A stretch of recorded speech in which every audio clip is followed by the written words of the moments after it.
Boa noite. Opa, alegria ver vocês, que bom. Hoje meu parceiro Pedro Fini e eu vamos estar adentrando nos mistérios do mito de Eros e Psique, a gente poder balizar a sexualidade sagrada através desse mito. Então, deixa eu ver se ele tá. Pedro, cadê você?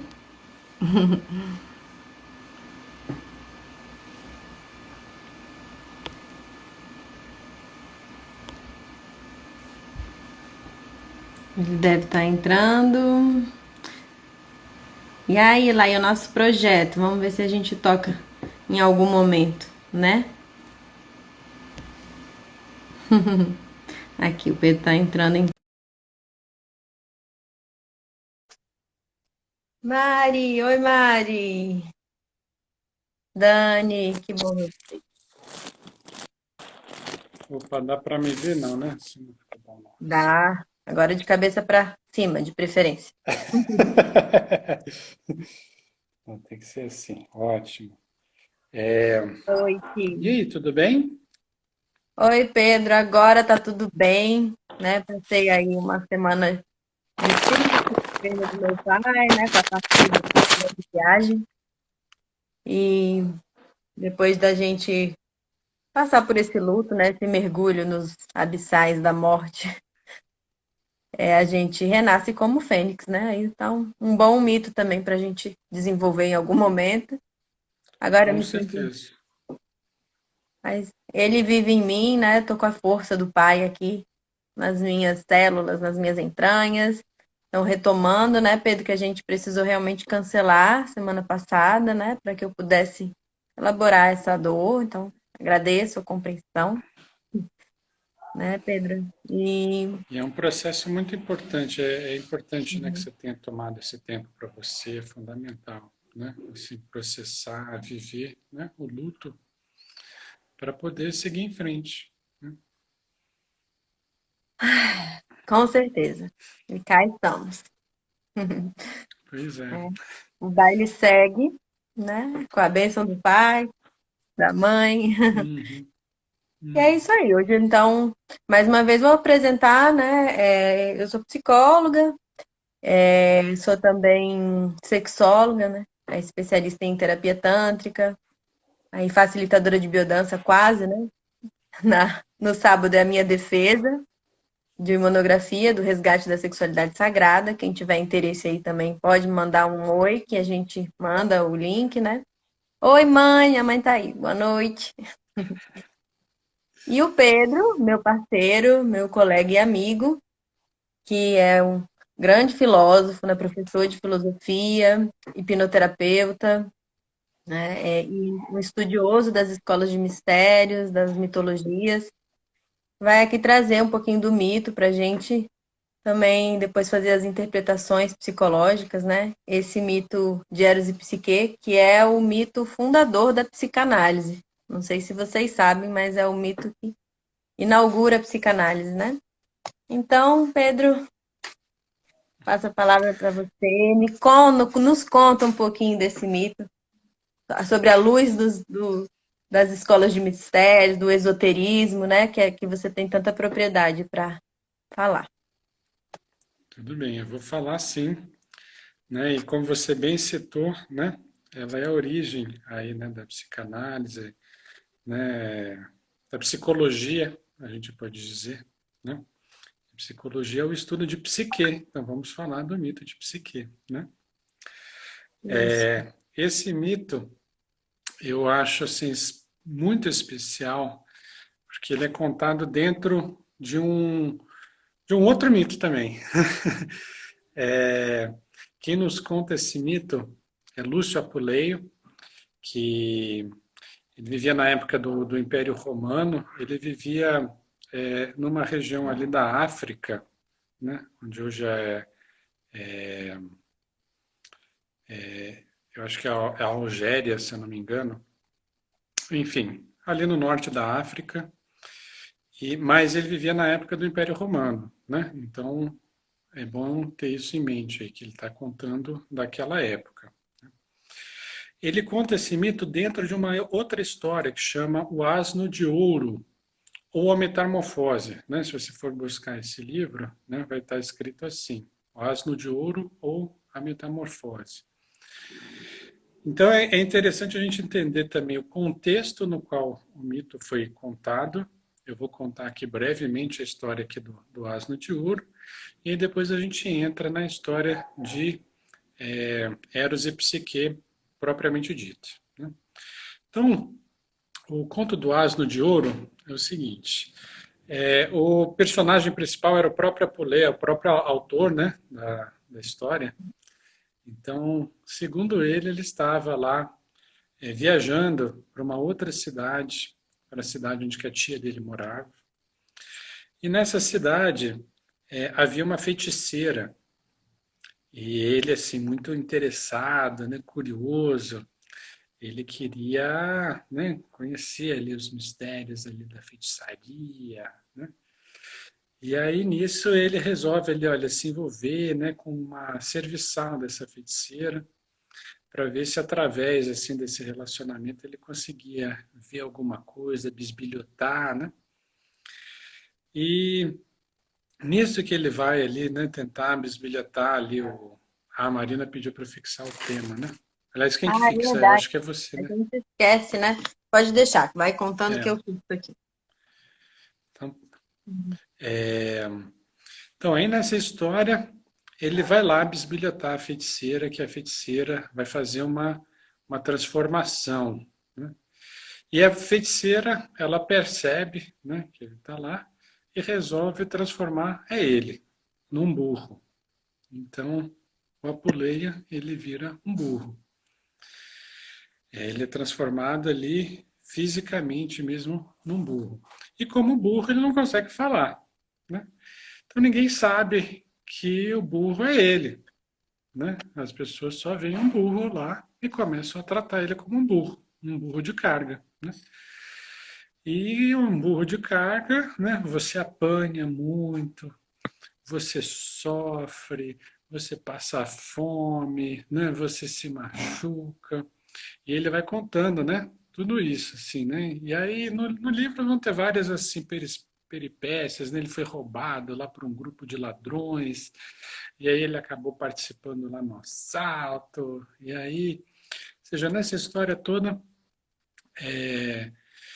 todas essas peripécias aí, ele sofre um sofrimento assim sem fim, né? E no meio dessas peripécias, né, ele ouve alguém contando o mito de Eros e Psique. Então é importante a gente ter isso em mente para saber, né, o que está acontecendo. No livro pode parecer assim, meio jogado, né? Tipo, tá, por que no meio do nada ele começa a contar esse mito? Mas não é jogado, tem um propósito importante para entender a história dele, né? E aí ele continua lá e sofre, até que um momento ali de puro sofrimento, e ele está numa praia, e ele vê a lua cheia, e aí ele começa a sentir um amor assim, verdadeiro, profundo no coração, pela deusa. Né?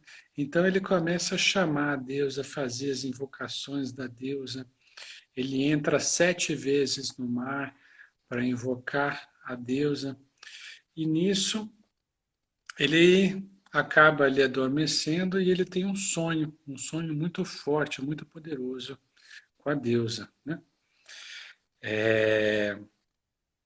A deusa, aqui nesse caso que a gente está falando, é Isis, né? E aí ele explica no livro dele, né, que todas as outras formas de deusas que a gente conhece, no fundo, são imagens de Isis, né? Então ele fala Vênus, Afrodite, Atena, Ishtar, né? Ele vai citando uma série de deusas ali conhecidas na época, e ele fala que são, na verdade, diversas faces de Ísis. Né? E aí Ísis o visita em sonho, e fala para ele: olha, vai ter uma procissão em minha homenagem, né, na cidade. Vá até essa procissão, procure o sacerdote e ele vai te oferecer uma rosa. E você vai comer dessa rosa e vai se transformar. Vai se transformar de novo em um ser humano. E assim ele faz, né?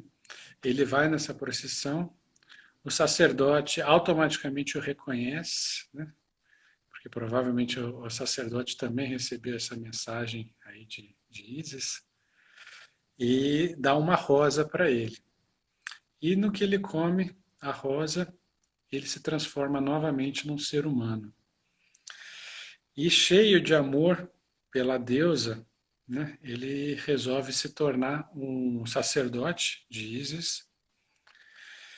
Ele descreve brevemente como que foi a iniciação dele nos mistérios de Ísis e finaliza ali o conto dizendo que depois ele virou sacerdote de Osíris, né? Pois bem, então essa é uma história no qual ele está contando como ele foi iniciado numa escola de mistérios de Ísis, né? Numa escola de mistérios. A transformação dele em animal, né? O que, que é o simbolismo? Por que, que ele se transformou ali em um animal, né? De forma geral, né? A gente pode perceber isso em todos nós, né? Independente de religião, tal. A gente pode entrar no, na espiritualidade com dois, digamos assim, dois objetivos, né? Um objetivo pode ser para você ter recompensas materiais, né? Esse é o que ele foi procurar na feiticeira, né? Recompensas assim como dinheiro, emprego, né? Então a gente vê, por exemplo, um monte de gente vai numa igreja e fica orando para ter um emprego, né? Para conseguir melhorar de vida. Ou você pode buscar o que? A verdadeira a espiritualidade, que é a união com o divino, né? Que é a união dele com a deusa, né? Então, quando ele realmente quis se unir com a deusa, ele deixou de ser um animal e se tornou um verdadeiro ser humano, né? E é isso que esse é o simbolismo, né? Você entrou assim em contato com a sua verdadeira humanidade. Enquanto você está ali buscando só coisas materiais, todas essas coisas materiais que você se apega, né? Não, lógico que é bom a gente ter as coisas, mas quando você se apega e você fica preso e é só isso que é a sua vida, isso é uma coisa que o budismo fala muito, né? Tudo isso só traz dor e é a representação da dor dele como um animal, como burro, né?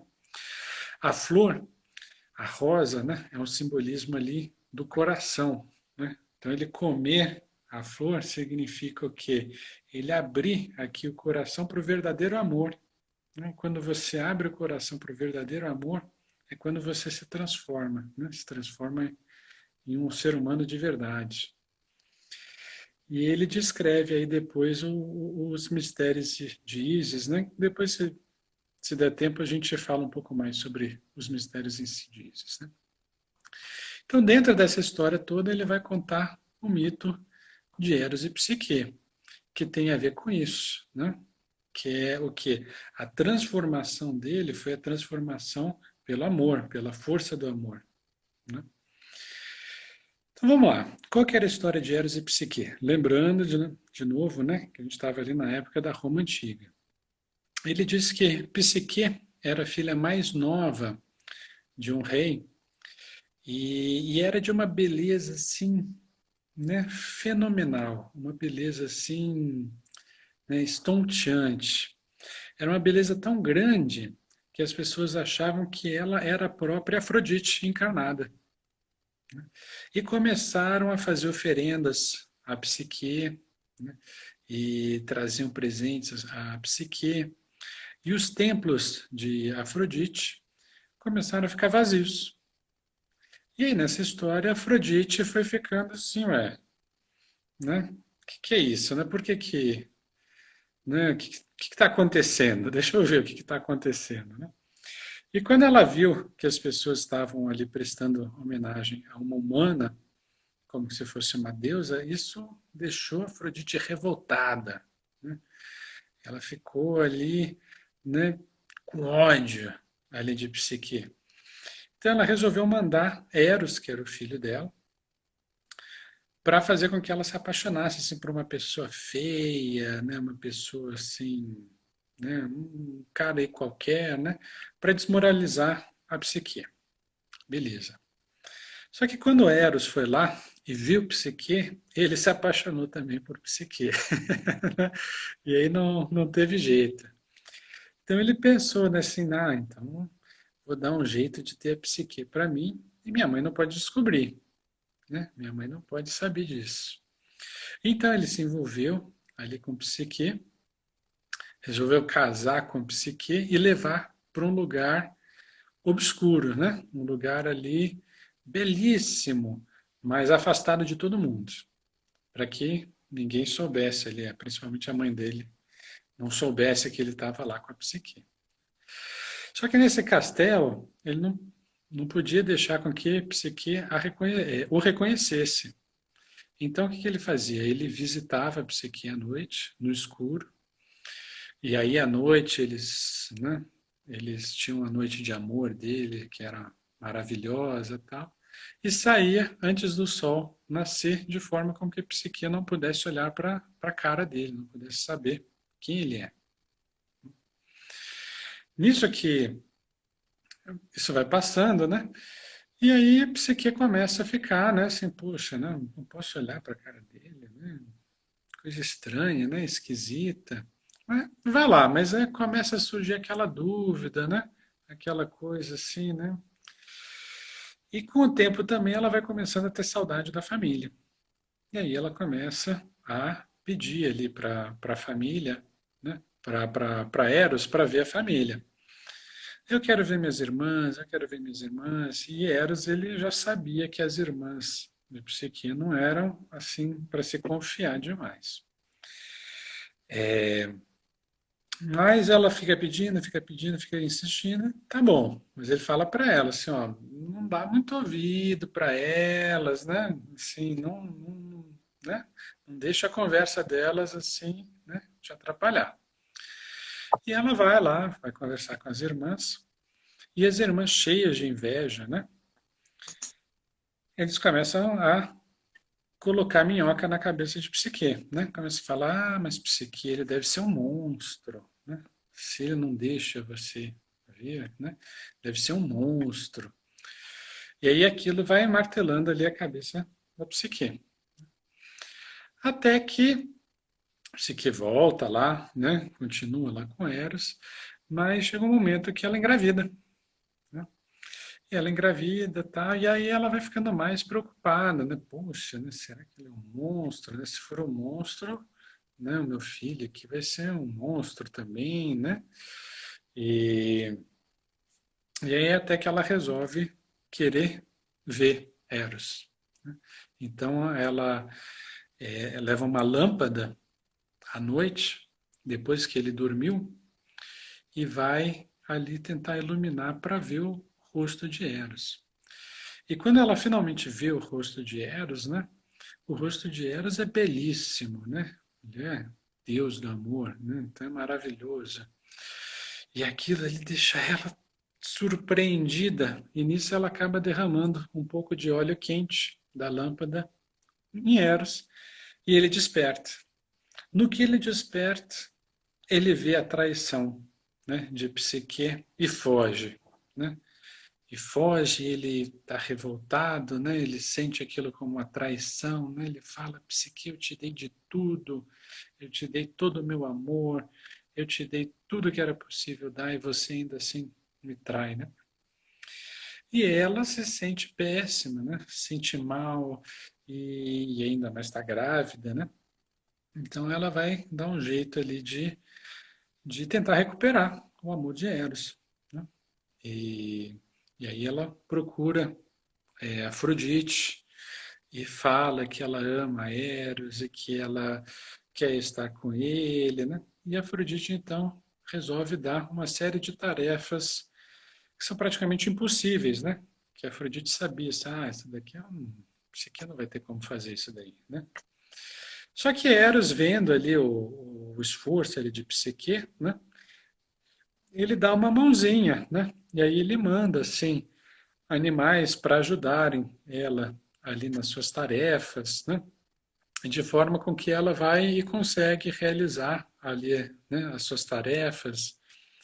E no mito, assim, Afrodite ainda está assim, né? Ela vê o esforço de Psique, vê que Psique realizou as tarefas, né? Mas chega um momento em que Eros resolve confrontar a sua própria mãe, né? E fala, né, que ele ama a Psique e que ele quer, ele exige, né, que Afrodite reconheça o amor dos dois, até que Afrodite cede, né, e, e abençoa, digamos assim, a união dos dois.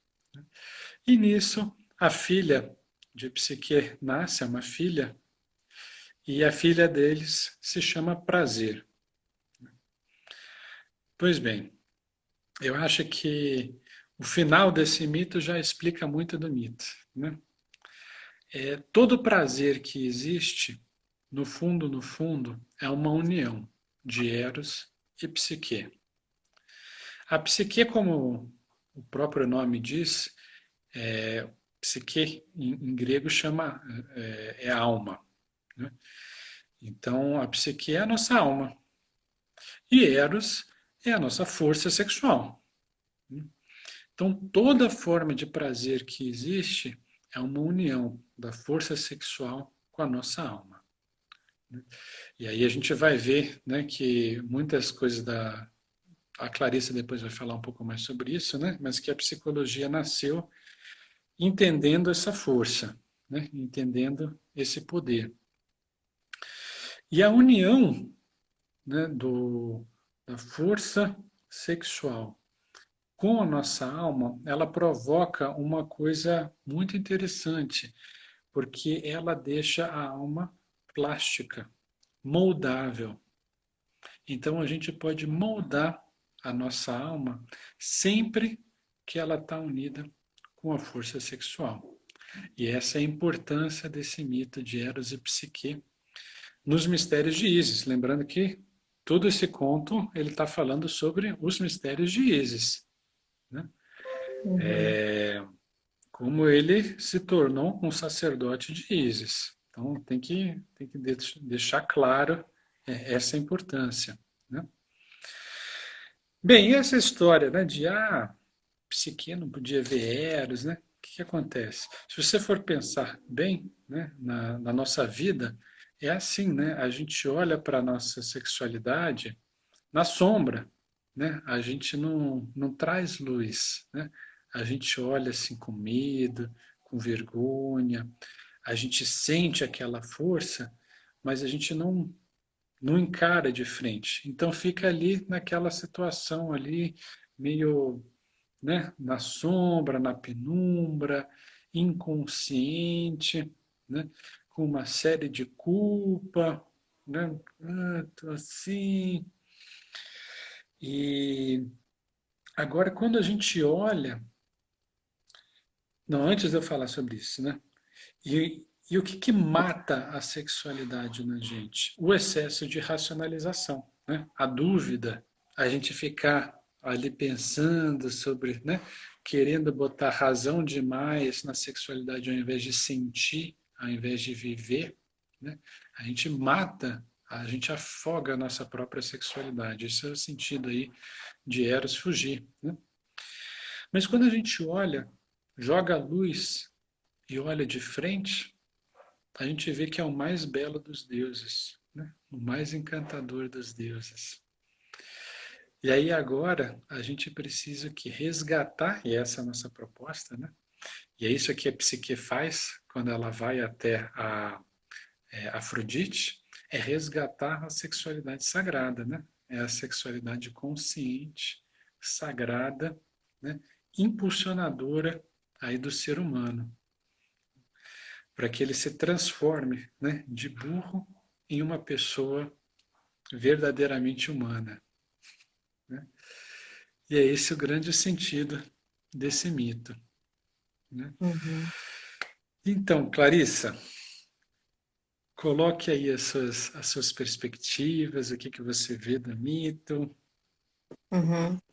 Um mito muito caro, né, para o nosso entendimento da sexualidade sagrada, né, e para não só para o entendimento intelectual, mas para a vivência, como você colocou, né, Pedro?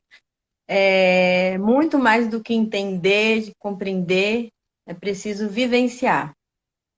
A nossa cultura é uma cultura ainda muito focada no intelecto, né? Então, a gente, de forma estratégica, a gente selecionou alguns mitos para que a gente pudesse trazer essa compreensão, já que ninguém está abrindo mão do pensamento, não é isso que a gente quer dizer, né? Mas para que a gente possa, em algum momento, ir com mais consciência, com mais permissão, autopermissão, né? Para as vivências, né? Isso a gente quer chegar nesse momento, né, Pedro? Vamos chegar. Isso. Porque o que a gente percebe é que as pessoas querem muito se trabalhar na sua sexualidade, mas elas chegam tão cruas ou até analfabetas, né? Sexualmente falando, né? Que a gente precisa primeiro fazer uma educação, né? Uma educação da nossa sexualidade, que, via de regra, na nossa cultura, ela é focada basicamente no controle de natalidade e prevenção de DSTs, que é muito importante, mas não é o suficiente, né? Então a gente precisa mergulhar mais e entender a sacralidade da sexualidade, que é a força que promove a vida, né? Então, se isso não for sagrado, a gente não sabe mais o que é, né? Fizemos até uma enquete aí.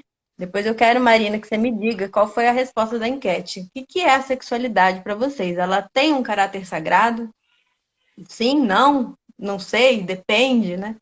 Então, eu estou bem interessada aí nessas respostas, né? Então, acho que a primeira coisa que vem para mim, assim, você falou muito bem, né, Pedro, sobre essa necessidade de abertura para a deusa, para o feminino, que tantas religiões abandonaram também, né? Essa concepção de Deus mãe, né? De Deus no seu caráter feminino, né? Na sua face feminina, né? A deusa. Então, esse é um resgate que a gente precisa fazer, que esse mito de Eros e Psique convida, né? E outros também que a gente está trazendo, o próximo é Nossa Senhora, então, assim, a gente dando esse lugar de deusa, né? Bom, se ela é mãe de Deus, né? O que que ela pode ser? Uhum. Né? Enfim, Exatamente. coisas óbvias, né? São questionamentos óbvios e que a gente às vezes perde o óbvio, né? Então, esse acesso do feminino em si, né? Não só da mulher, mas do homem também, se autorizar a acessar o seu feminino, né?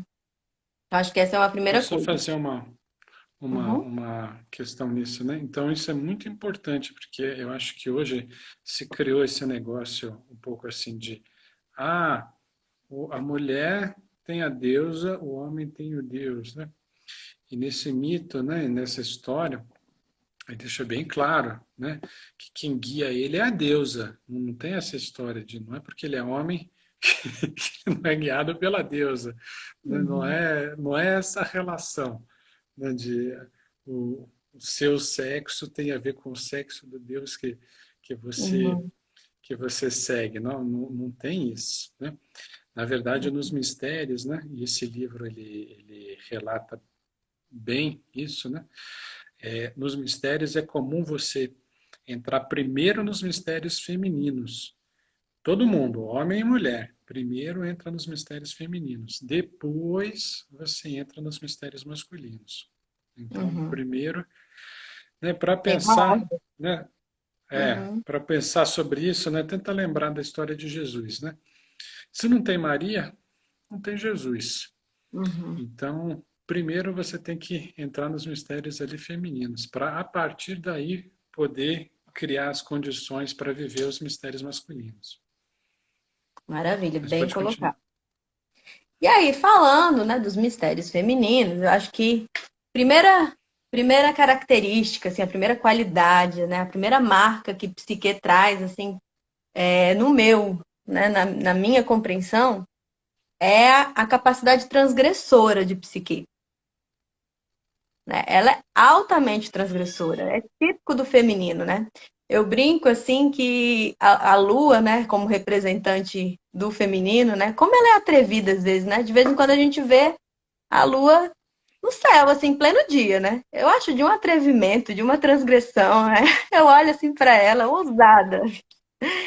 Então, essa ousadia, essa transgressão, ela é própria, né, da natureza feminina. E é por meio dessa transgressão que Psique tem acesso ao divino, ao se torna divina, né? Até então, ela vive essa jornada, essa experiência, né? Essa jornada de descobrir quem se é, afinal de contas, ela é Psique, é a alma, que é plástica, e está em constante descobertas e transformação, né?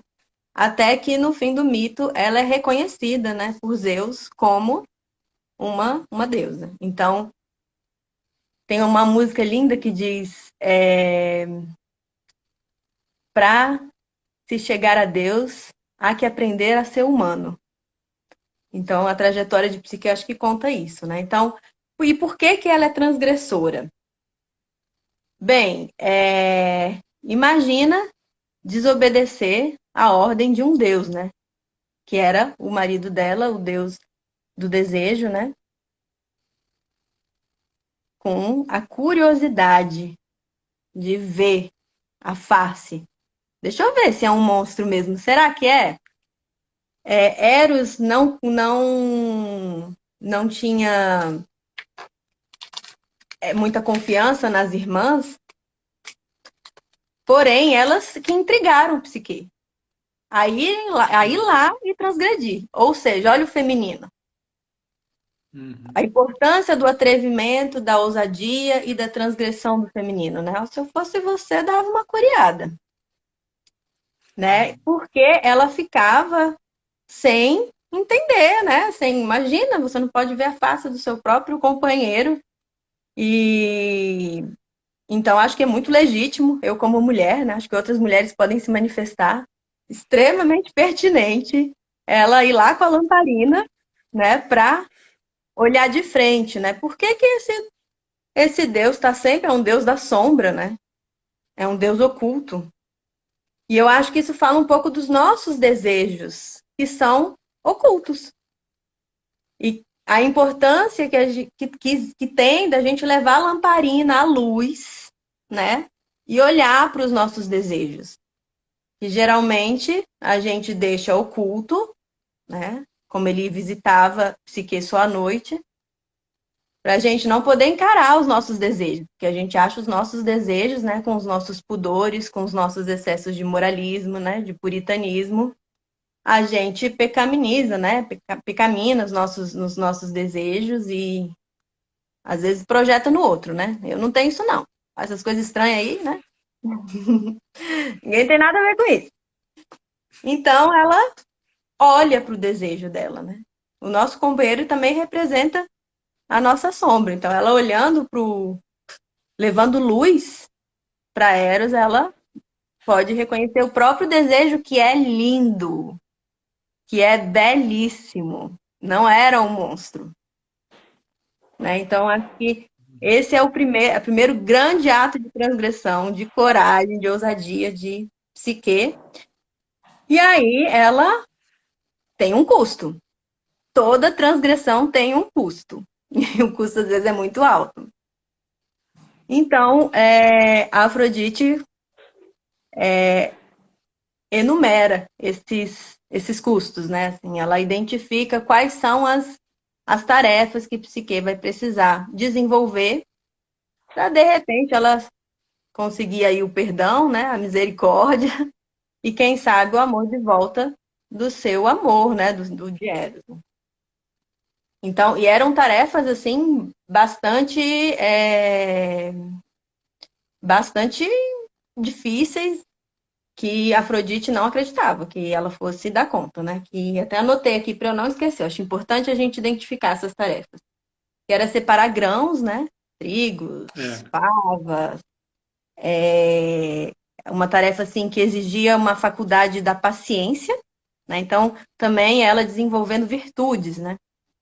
E da discriminação, né? Do poder de seleção, né? Então, que as formigas ajudam, né? Ela a fazer esse trabalho e a natureza também, na nossa jornada existencial, a natureza também está sempre colaborando, né? Eu brinco que a melhor coisa é atender na natureza, né? Porque alguém conta alguma coisa pra gente mais difícil, passa um ventinho, parece que leva, né? E transmuta, né? Então, assim, a natureza Uhum. sempre colaborando e ajudando, né? E bom, e lembrando que a gente não está sozinho. Então, a natureza lembrou o tempo todo que Psique não estava sozinha, né? Depois era colher a lã, né? Lã dos carneiros selvagens, carneiros bem agressivos, né? Aí fazendo com que ela desenvolvesse a faculdade da coragem, né? Colher a água dos rios do inferno, né? Rios difíceis, de muito difícil acesso. Teve a ajuda da águia, né? E até o inferno, até o reino de Hades, né? Negociar com Perséfone, né? A, o que ela receberia, a beleza que ela receberia numa caixinha, né? A beleza divina, né? Então, pensa o quanto desafiante foi. E isso é a jornada da nossa alma, né? Da nossa psique. Então, ela faz todas as tarefas, cumpre todas as tarefas, né? Se torna uma serviçal de Afrodite, né? E na última tarefa, quando ela tá com a caixinha da beleza, e ela se depara com seu cansaço, afinal de contas foram 4 tarefas bastante desafiantes, né? Bastante cansativas. Ela pensa assim: ah, se eu abrir aqui essa caixinha e pegar um pouquinho dessa beleza que tem aqui, tem tanta, né? Tá transbordando de beleza. Não vai fazer falta. Porque essa beleza ela teria que, que oferecer para Afrodite, né? E aí ela abre. De novo ela transgride, né? Muito atrevida mesmo, abusada mesmo, psíquica. E aí, aquela beleza, né, acaba vazando, enfim, e ela experimenta a morte, né? A Thanatos, a personificação da alma, se apresenta para ela, um excesso de beleza, né? Então, aí também fala dos nossos narcisismos, né? Da nosso apego à forma, né? À imagem. E aí, Eros se compadece com aquela situação e distancia Thanatos, né? Eros na condição também de Deus, né? De Deus do desejo e Deus do amor e recupera sua amada, né? Com um sopro de vida. Então, e Zeus, depois, né? O grande Deus, ele não julga Psique. Né? Isso é algo também, acho que é bem significante, porque ele diz assim que ele julga ser conveniente refrear as desregradas paixões da juventude de Eros, não de Psique. Né? Por quê? Porque Eros vivia ainda luxúria, né? Então, Zeus diz, chega de ouvir falar dos escândalos diários de Eros, né? Então, ele absolve Psique, ou seja, essa transgressão, ela foi consagrada, vamos dizer assim, né? Então, Eros e Psique podem se reunir para que Psique possa pacificá-lo. Então, vira, né? É uma virada na história, né? Que é a pacificação dos nossos desejos.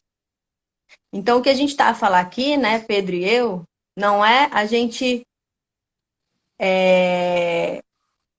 vivenciar os nossos desejos de uma forma inconsciente, luxuriosa, né? Não é isso, mas é de uma forma extremamente consciente, responsável, transgressora. E a gente pode transgredir com responsabilidade, né? O meu trabalho, por exemplo, de sexualidade sagrada, o Pedro também viveu isso na história pessoal dele, né? Na história dos estudos da filosofia e das escolas de mistério. Eu sei disso, a gente troca muito, né, Pedro? A gente chora as pitangas um no ombro do outro, né? A gente foi bastante desafiado, né, para entrar nesse aspecto, realmente aprofundar na questão da sexualidade, né? Então, e a gente é comum que a gente seja incompreendido, né? Como se a gente estivesse promovendo a vulgaridade, a promiscuidade, né? A libertinagem, e não é nada disso, né? A gente está falando de uma sexualidade consciente, madura, sagrada, né? A força que move a vida. Então, é exatamente para que a gente possa atender os nossos instintos enquanto animais, né? Nós temos animalidade, mas também de forma conciliada com o nosso racional. Nós somos seres instintivos, afetivos, emocionais e pensantes, né? Então, aqui também nos fazendo ser compreendido, né, Pedro? Acho que é importante isso. Então, acho que era esse, assim. Deixa eu ver se eu fiz mais alguma anotação enquanto você contava.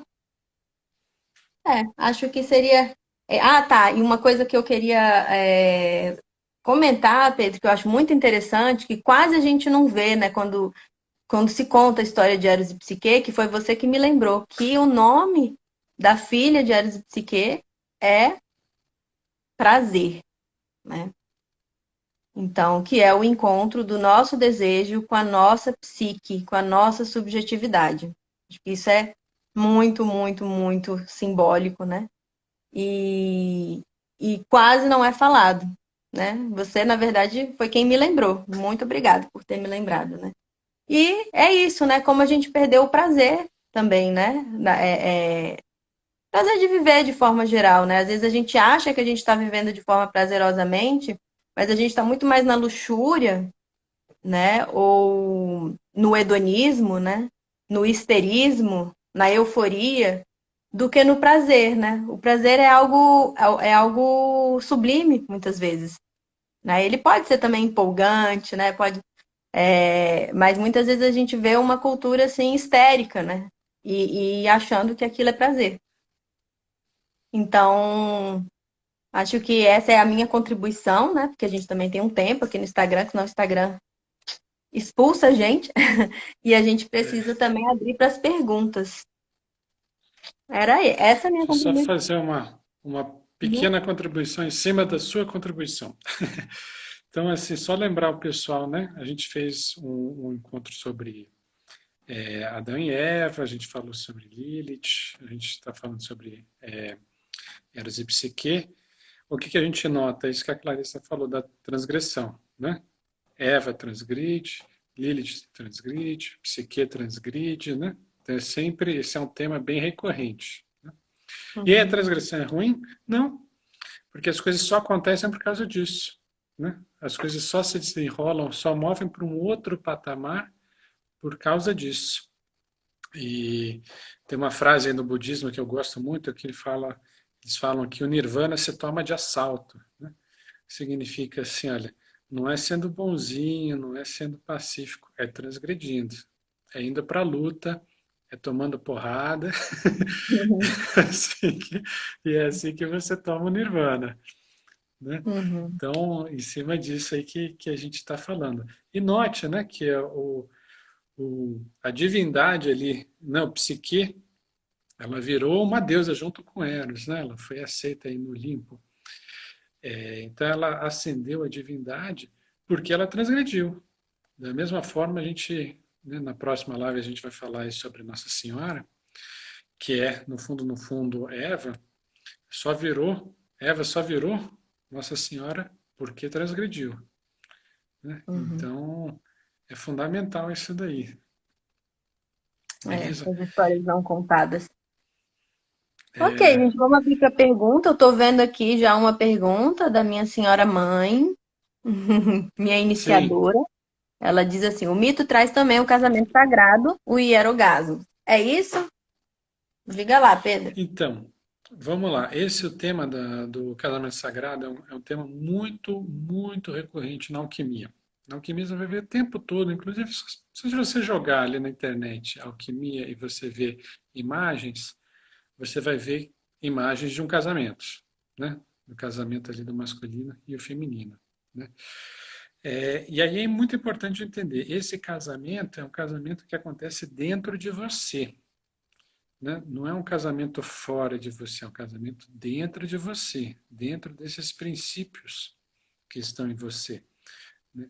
Todas as suas características, todas as suas virtudes, né? Tudo que você tem de especial vive na sua psique, né? Essa é a importância do feminino na sua vida, né?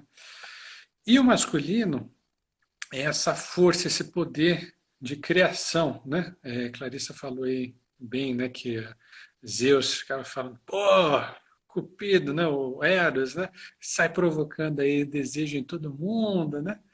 Sim, mas é porque tem esse desejo que a gente cria, né? A força da criação vem disso. E essas duas forças estão dentro de você. Então, o masculino e o feminino do casamento sagrado está dentro de você. O casamento sagrado é a harmonização dessas duas forças, né? A gente mais para frente a gente vai falar aí sobre contos de fadas, né? Muita gente interpreta os contos de fadas assim como as meninas são as princesas e os meninos são os príncipes. Não, você é a princesa, você é o príncipe. Todo mundo, né? A princesa é a sua psique, né? E o príncipe é o seu Eros. E está dentro de você. E acontece o despertar quando os dois se juntam, né? Quando tem aquele beijo sagrado, é aí que a princesa desperta, a psique desperta, né? Uhum. Então são forças que existem dentro de você. O casamento sagrado é um casamento que acontece dessas forças dentro de você, quando você harmoniza essas forças. Uhum. Exatamente. Isso não pouco interessa, né? Por que que a gente é tão não encorajado a fazer esse casamento sagrado, né? O despertar dessas duas forças. Porque quando isso acontece, nós nos tornamos pessoas livres, né? Pessoas emancipadas mesmo, né? O verdadeiro empoderamento, né? Que se fala, né? Se a Desculpa aí, gente, gente. meu filho aqui está chorando. Pô, é o Não tem o que Heitor, fazer. É, não tem o que fazer, é a força da vida se manifestando, é, né? Então, a própria psicologia, né, Pedro, acho que é importante a gente trouxe esse mito como fundador da psicanálise ou da própria ciência da psicologia, mas a própria psicologia, ela se traiu para poder se fazer ciência, né? Então, psicologia vem de psique, né? O estudo da psique. Porém, ela se foi promovido, né? Ela ganhou o status de ciência não pelo estudo da psique, não pelo estudo da alma, mas pelo estudo do comportamento. Por os behavioristas, né? Os comportamentais, quem conseguiram dar esse status para a psicologia. E a gente deve bastante a essa escola, né? Do behaviorismo, essa promoção, vamos dizer assim, né? Da psicologia ciência. Porém, foi a um custo muito alto, né? Ela se traiu, ela se apartou da própria alma. E se isso não é a história do mundo, né? Se a gente não vai se apartando, distanciando a nossa alma dos nossos desejos, né? Do nosso tesão pela vida, né? O desejo é isso, né? O tesão de viver, a vontade de viver.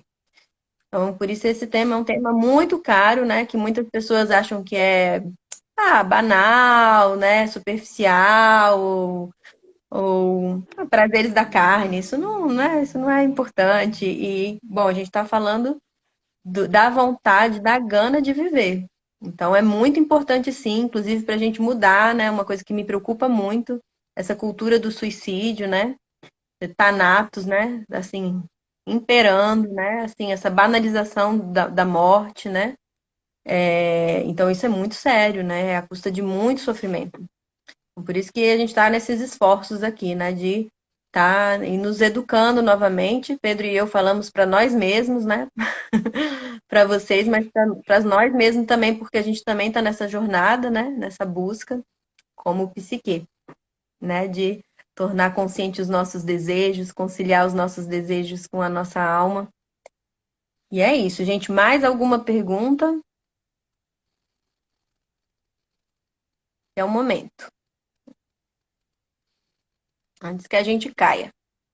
Aqui na menopausa, onde se perde o impulso sexual? O que fazer? Pois é, aí a gente entra, né? A Denise que fez essa pergunta. Denise, aí a gente entra assim numa série de questões que acho que envolve um processo histórico-cultural, né? Assim, a mulher, ela foi a questão da juventude, né, e da beleza, ela é uma questão muito identitária para a mulher, né? Então, a gente cresce com esse mantra, né? Com essa hipnose negativa, né? De que a partir de uma certa idade, né, a mulher já não é mais um objeto de desejo que por si só já é problemático. Porque a mulher ela não precisa ser objeto de desejo nunca, ela precisa ser dona do próprio desejo, né? As mulheres que têm facilidade de gozar, por exemplo, né, de ter orgasmo, essa é a diferença que a gente observa nessas mulheres, né? Elas saem desse lugar pacificado, né? Pacífico, desculpa, de ser objeto, e elas se tornam agentes ativas do próprio desejo, né? Então, eu fico me perguntando muito, assim, eu sei que tem uma queda hormonal, né? Eu sei que tem tudo isso, mas a gente identifica mulheres e mulheres chegando na menopausa de formas muito variadas, né? Então, e quando a gente faz uma anamnese, né, uma escuta aprofundada, a gente identifica que essas mulheres, elas têm narrativas diferentes, né? Crenças diferentes a respeito da própria sexualidade. E elas buscam, né? A nossa sexualidade é algo que também a gente precisa de um engajamento, né? Enfim, aí o engajamento é de toda a ordem, né? De buscar nossa realização no trabalho, né? Cuidar do nosso corpo, se relacionar com a natureza, tudo isso vai trazendo vigor, vitalidade, né? Eros, né? Energia erótica. Então, eu me questiono muito essa coisa, sabe? Ah, a mulher entrou na menopausa, e aí é uma questão hormonal, ela perde o impulso da vida. Não, não é bem assim. A gente vê, né? A gente tem muitos exemplos que contam que a história pode ser diferente, né? Agora, a gente precisa realmente, como o Jung falava, né? Se individuar, assim, se se distanciar de uma cultura que é extremamente opressora, né, em relação à sexualidade feminina e se tornar quem a gente é, donas do nosso próprio desejo, né? E aí você está me perguntando aqui, promete? O que eu posso prometer?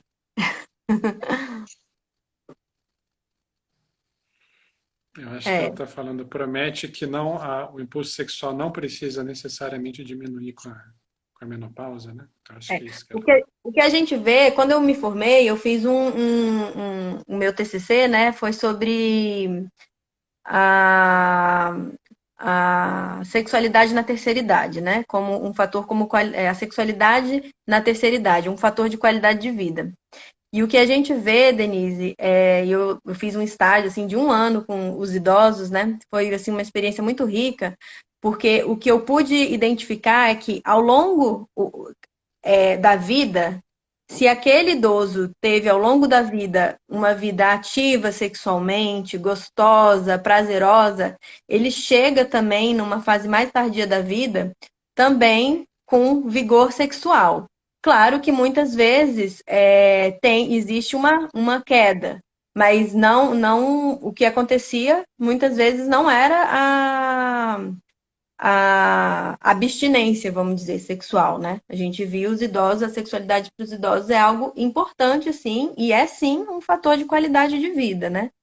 Então, por isso que a gente precisa, assim, estar bastante atentos, vigilantes, como é que a gente vive a nossa jornada inteira de vida, né? Porque vai dizer também como que a gente vai chegar.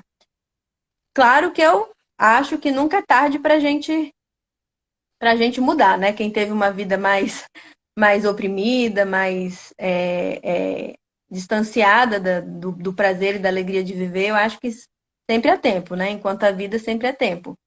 Mas o que eu pude, assim, testemunhar acompanhando esses idosos é que eles tinham, sim, a vivência sexual pelo ato sexual, mas que também eles sexualizam a vida de outras formas. Uma forma muito bonita de sexualizar, de erotizar a vida na terceira idade, né, que eu vejo, assim, essa intimidade com o divino, né? Que nem sempre a gente faz na juventude, né? Mas eu percebo que é extremamente importante. E por que que a gente diz assim, erotizar nossa relação com o divino, né? Parece até uma heresia. Então, a gente pede aqui para a gente se desconstruir das nossas crenças limitantes, né? Porque erotizar a nossa relação com o divino no sentido de tornar essa relação, assim, o epicentro da nossa vida, né? A força que move a gente, né? Então, e aí a gente se torna verdadeiros anciãos e anciãs, né? Então, lembrando também que sexualidade nessa perspectiva ampla também, né? Então, não sei se eu te respondi, mas é isso. Mamãe diz aqui, no processo da vida tudo se transforma para melhor se assim se quiser. Mamãe tá com 66 anos, sabe o que fala, né? Mas diga aí, como é que é, mãe? Perde a sexualidade? Eu não tô vendo isso, não. É outra atrevida, transgressora, né? Você tem alguma coisa, Pedro, para acrescentar? Não, talvez só falar isso, né, que em termos de hormônio, lógico que hormônio se influencia a gente, né, mas a nossa psique também influencia os hormônios, né?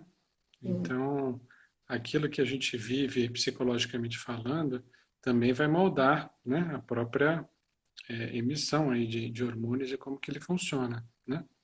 Uhum. Então, aí em relação aí a Denise, né, você pode, não sei se você está vivenciando isso agora, né? Mas são coisas que você pode redescobrir, né? Dar um novo caráter a ele, né?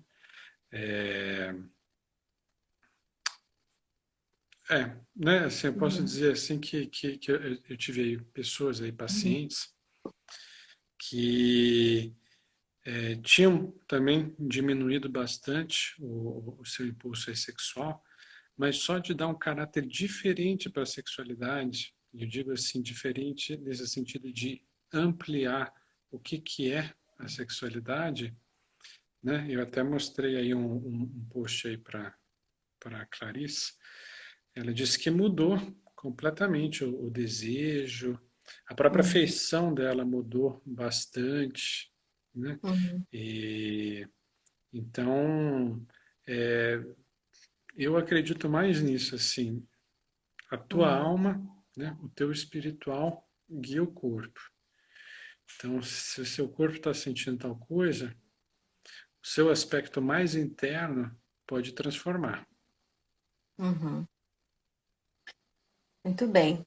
Pessoal, a gente está chegando aqui perto de 1 hora. Eu fico preocupada para a gente não perder a live, É, né? E falta um não, vamos minutinho. lá. Então, a gente vai fechar aqui a live. Se tiverem mais dúvidas, né, Pedro, pode mandar no nosso direct, Pode mandar. né? Se Isso. alguém quiser continuar essa conversa, tá bom? E a gente se vê então semana que vem com o mito de Nossa Senhora, né? Isso. Na terça-feira, às 21h30.